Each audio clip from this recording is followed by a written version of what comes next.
Rebecca, at Powerhouse Ministries, you have a slogan: our youth don't choose their environment, they're born into it. How do you understand that slogan, and how does it shape your youth ministry?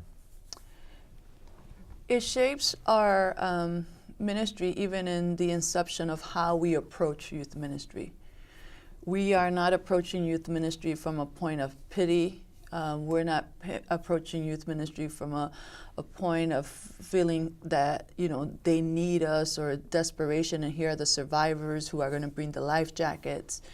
We are not also approaching youth ministry from a standpoint of judging or expecting youth to change who they are to fit this image or model that we have of the right Christian youth.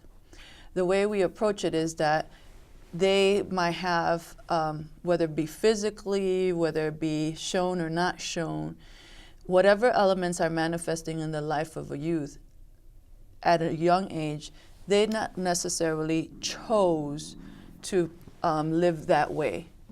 They are that's learned behavior. It's our perception. And where did they learn it from, or how did they learn it from? It's what we need to get to.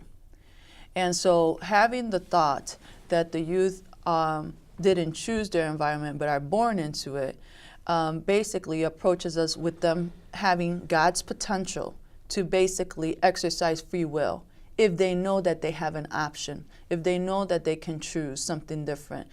And so then it is up to us to provide them with those different experiences and different options and different choices, and help them to understand that each choice in life has responsibilities, demands responsibilities, and has consequences, whether right or wrong.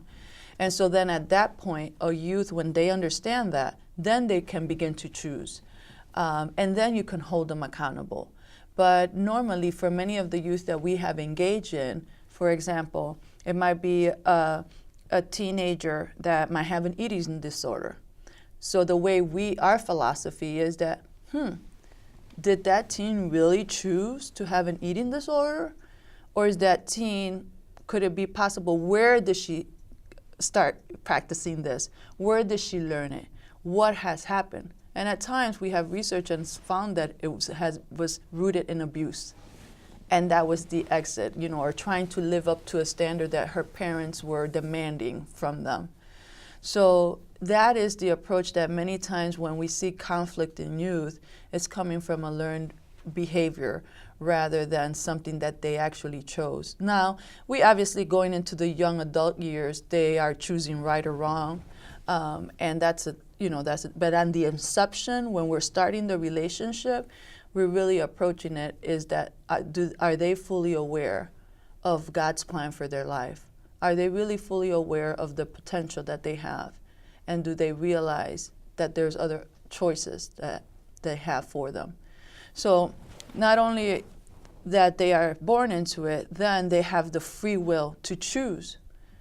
And it's really unique when you invest time into a youth and you build a relationship with them, and they know they have the freedom to choose, and that they can have critical thinking and analyze and make a choice, and then obviously then be responsible for that, whether good or bad. That empowers them as an individual. My husband and I, we've never talked down to youth.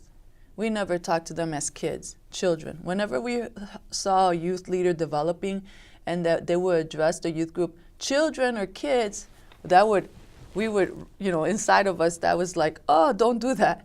Because we always saw them as young adults, as men, as women, as the potential, who God designed them to be.